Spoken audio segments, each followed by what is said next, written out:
आज हम एक नया टॉपिक स्टार्ट करने वाले हैं जिसका नाम है accounting for insurance company.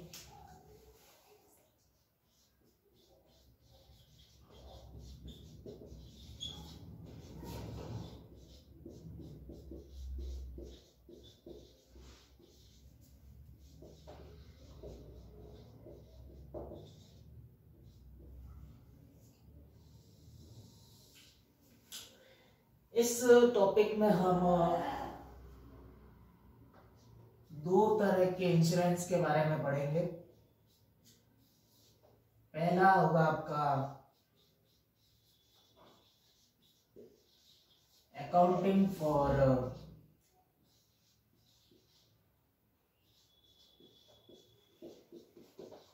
General insurance company और दूसरा आपका होगा अकाउंटिंग फॉर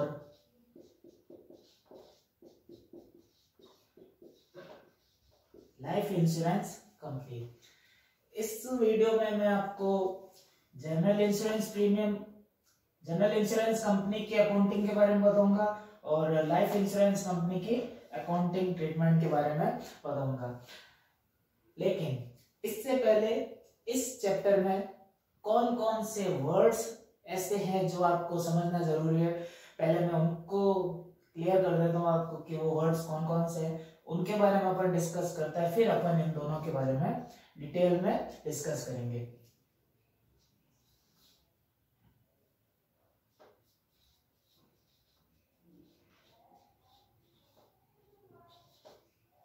टर्मिनोलॉजीज कौन कौन सी है इस चैप्टर में। पहला आपका है प्रीमियम। प्रीमियम क्या होता है उसके बारे में डिस्कस करेंगे। क्लेम क्या होता है उसके बारे में डिस्कस करेंगे।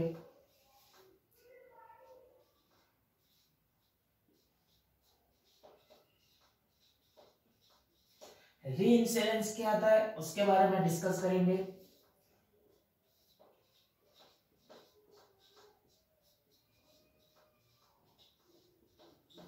डबल इंश्योरेंस क्या होता है उसके बारे में डिस्कस करेंगे।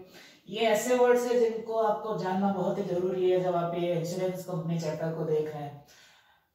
प्रीमियम, क्लेम, री इंश्योरेंस, डबल इंश्योरेंस, इन सब वर्ड्स के बारे में अपन डिस्कस करेंगे। और भी ऐसे जो वर्ड्स है जो आपको बताना जरूरी है इस चैप्टर के लिए, तो वो अपन कंटिन्यूअसली इसमें पहले वही डिस्कस करेंगे। री इंश्योरेंस की अगर बात की जाए तो इसमें भी आपके दो तरह के री इंश्योरेंस होते हैं। पहला होता है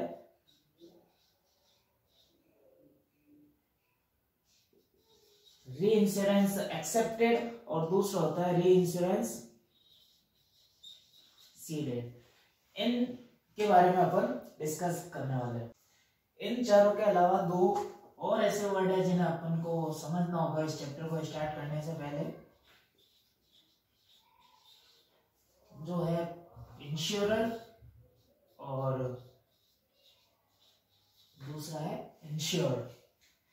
तो वन बाय वन अपन इन सबको डिस्कस करते हैं कि क्या होते हैं प्रीमियम, क्लेम, री इंश्योरेंस, डबल इंश्योरेंस, इंश्योरर और इंश्योर। सबसे पहले अगर बात की जाए इंश्योरर की, इंश्योरर कौन होता है?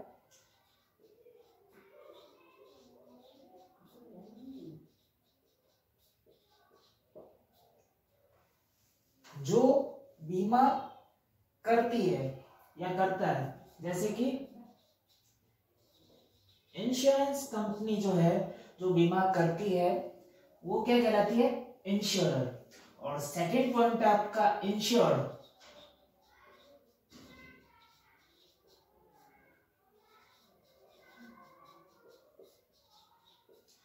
जो बीमा करवाता है, इंश्योरेंस करवाता है, वो पर्सन क्या कहलाता है? इंश्योर। पहला है इंश्योरर, दूसरा इंश्योर्ड। इंश्योरर का मतलब जो बीमा करता है, बीमा का काम करता है, और दूसरा है इंश्योर्ड यानी जो व्यक्ति इंश्योरर से इंश्योरेंस करवाता है वो कहलाता है इंश्योर्ड पर्सन। ठीक है। इन दो के अलावा तीसरा अपन डिस्कस करेंगे प्रीमियम। जब व्यक्ति इंश्योरेंस करवाने के बाद पॉलिसी के अमाउंट के तौर पर कुछ अमाउंट इंश्योरेंस कंपनी को पे करता है, वो जो अमाउंट उसको पे करता है वो आपका क्या कहलाता है, प्रीमियम का अमाउंट कहलाता है। जैसे मान लीजिए एक पर्सन है, वो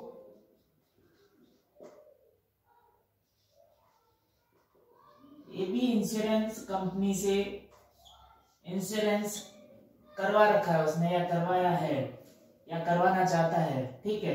तो ए कुछ अमाउंट इंश्योरेंस कंपनी को देगा।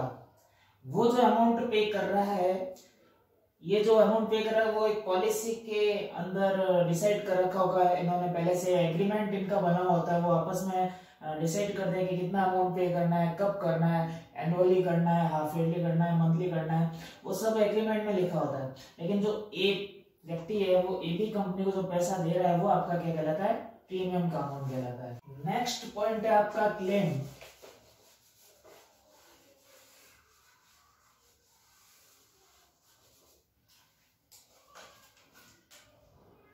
पॉलिसी के मैच्योर होने पर या लाइफ इंश्योरेंस के केस में इंश्योर्ड पर्सन की डेथ होने पर जो अमाउंट इंश्योरेंस कंपनी वापस उस पर्सन को देती है जिसने इंश्योरेंस करवाया है, तो वो जो अमाउंट उसको पे करती है at the time of death in the case of life insurance company, और मैच्योरिटी पीरियड पर यानी मैच्योर होने पर पॉलिसी जनरल इंश्योरेंस के केस में वो जब वो अमाउंट उसको वापस से पे करती है इंश्योरेंस कंपनी, तो वो अमाउंट जो पे कर रही है इंश्योरेंस कंपनी इंश्योर्ड पर्सन को, वो अमाउंट क्या कहलाता है, क्लेम का अमाउंट कहलाता है। नेक्स्ट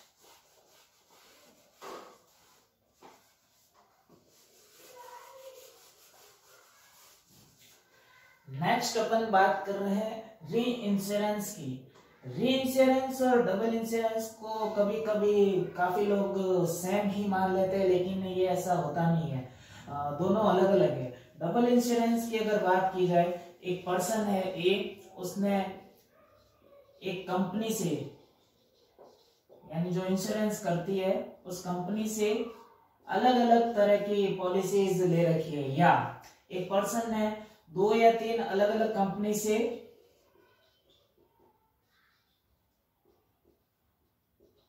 अलग अलग पॉलिसीज ले रखी है इंश्योरेंस की। तो जब वो ऐसा कर रहा है पर्सन जिसने अलग अलग कंपनी से या एक ही कंपनी से अलग अलग तरह की पॉलिसी ले रखी है, तो इस तरह का जो इंश्योरेंस होता है वो आपका क्या कहलाता है, डबल इंश्योरेंस होता है। वहीं अगर री इंश्योरेंस की बात की जाए,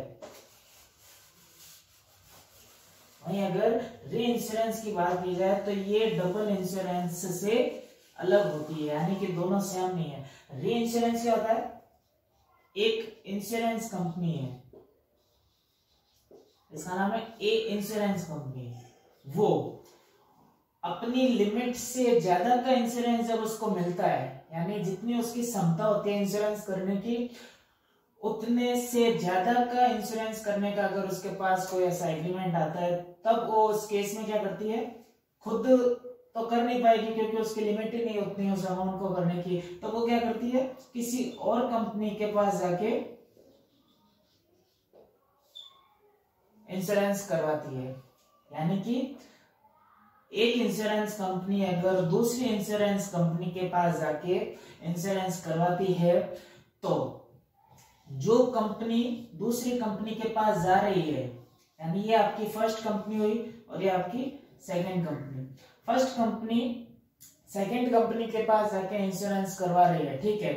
तो सेकंड कंपनी इंश्योरेंस को एक्सेप्ट कर रही है, यानी फर्स्ट कंपनी ने उसको प्रपोजल दिया कि उसने इंश्योरेंस करना है, तो ये क्या कर रही है, उसको एक्सेप्ट कर रही है, तो इसी को बोलते हैं री इंश्योरेंस एक्सेप्टेड। यानी दूसरी कंपनी जो फर्स्ट कंपनी के इंश्योरेंस के ऑफर को एक्सेप्ट कर रही है, तो वो क्या कर रही है, री इंश्योरेंस एक्सेप्टेड। और वहीं अगर फर्स्ट कंपनी की बात करें जो सेकंड कंपनी के पास जाके इंश्योरेंस करवा रही है, उसको क्या बोलते हैं, री इंश्योरेंस सीडेड। तो री इंश्योरेंस एक्सेप्टेड और री इंश्योरेंस सीडेड क्या होता है? एक कंपनी दूसरी कंपनी से अगर क्या करवाती है, इंश्योरेंस करवा रही है, तो सेकंड वाली कंपनी जो उसको कर रही है इंश्योरेंस को, तो वो क्या कहलाता है? री इंश्योरेंस एक्सेप्टेड। और जो फर्स्ट कंपनी दूसरी कंपनी के पास जा रही है इंश्योरेंस करवाने के लिए, तो फर्स्ट कंपनी क्या कर रही है? री इंश्योरेंस सीडेड कर रही है उसको। तो री इंश्योरेंस और डबल इंश्योरेंस दोनों ही अलग अलग होते हैं। डबल इंश्योरेंस में क्या होता है? एक ही पर्सन अलग अलग इंश्योरेंस कंपनी से या तो क्या करता है, अलग अलग पॉलिसीज ले लेता है, या अलग अलग इंश्योरेंस कंपनी से अलग अलग इंश्योरेंस पॉलिसी ले लेता है। इन वर्ड्स को समझने के बाद अपन आगे बढ़ते हैं और कुछ और पॉइंट्स डिस्कस करते हैं।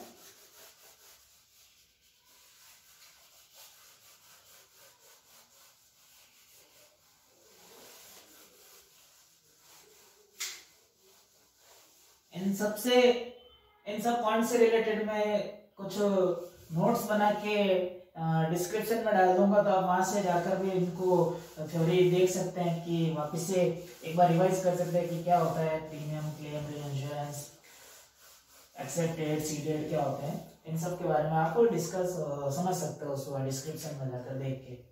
नेक्स्ट अपन बात करते हैं इंश्योरेंस कंपनी की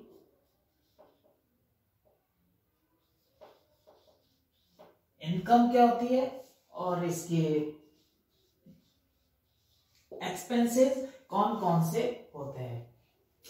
एक इंश्योरेंस कंपनी की सबसे बड़ी इनकम क्या होती है?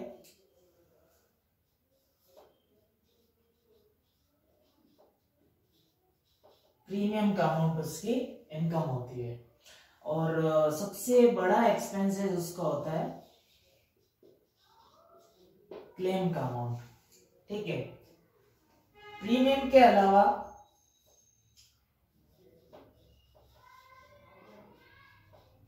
अदर इनकम होती है, जैसे प्रॉफिट ऑन सेल ऑफ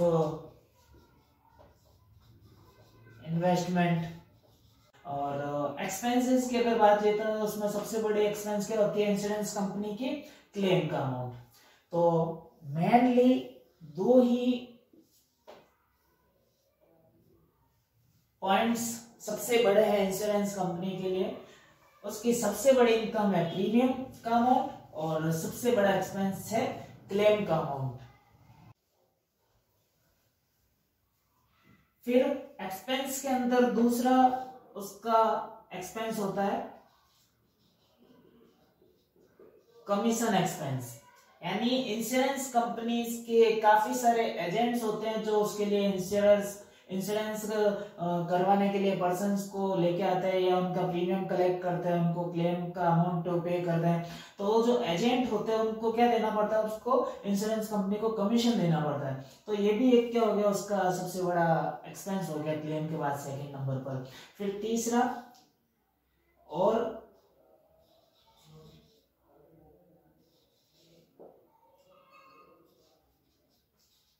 एक और एक्सपेंस जो है क्लेम और कमीशन के बाद, वो है अदर ऑपरेटिंग एक्सपेंसेस, जो कि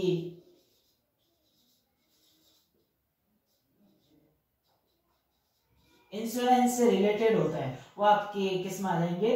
अदर ऑपरेटिंग एक्सपेंसेस में आ जाएंगे। तो नॉर्मली जैसा P&L आप दूसरी कंपनीज के लिए बनाते हो, उससे थोड़ा डिफरेंट इसका फॉर्मेट होता है। इसमें कुछ शेड्यूल्स होती है जो आपको उसके हिसाब से आपको क्या करना है? इसका फॉर्मेट बनाना है। अब इसकी शेड्यूल्स क्या है? प्रीमियम की शेड्यूल होती है शेड्यूल नंबर 1। P&L जब इसका बनाएंगे तो उसमें शेड्यूल नंबर 1 यानी सबसे पहले कौन सा अमाउंट लिखा जाएगा? प्रीमियम का अमाउंट लिखा जाएगा। फिर बारी आती है क्लेम की, उसकी शेड्यूल होती है शेड्यूल नंबर 2। फिर शेड्यूल नंबर 3 होती है जो होती है कमीशन की। शेड्यूल नंबर 4 होती है अदर ऑपरेटिंग एक्सपेंसेस की। अपन P&L का फॉर्मेट भी डिस्कस करेंगे, लेकिन मैं आपको एक ब्रीफली बता रहा हूँ कि शेड्यूल कौन सी होती है इनकम की और एक्सपेंस की। शेड्यूल नंबर 1 इनकम की होती है, जिसमें कौन सा अमाउंट आता है? प्रीमियम का अमाउंट आता है। शेड्यूल नंबर 2 क्लेम का अमाउंट उसमें लिखा जाएगा, यानी एक्सपेंसेस की होती है शेड्यूल नंबर 2। तीसरी शेड्यूल है कमीशन के अमाउंट की, और फोर्थ शेड्यूल है अदर ऑपरेटिंग एक्सपेंसेस की।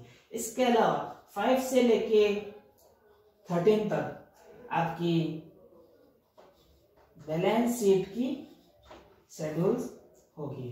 तो अपन नेक्स्ट वीडियो में P&L की और बैलेंस शीट के शेड्यूल्स के बारे में, उसके फॉर्मेट के बारे में डिस्कस करेंगे। आपको मैं अभी जो टर्मिनोलॉजीज बताई या वर्ड्स बताए जो इंश्योरेंस कंपनी से रिलेटेड है, इनकम और एक्सपेंसेस के बारे में बताया, इसके लिए मैं और डिटेल में आपको नोट्स बना के डिस्क्रिप्शन में डालूंगा, तो आप वहां से उसको चेक कर सकते हैं, अपने नोट्स बना सकते हैं। और भी आपको कोई डाउट हो तो कमेंट करके पूछ सकते हैं, ताकि मैं आपकी क्वेरी को सॉल्व कर सकता हूँ।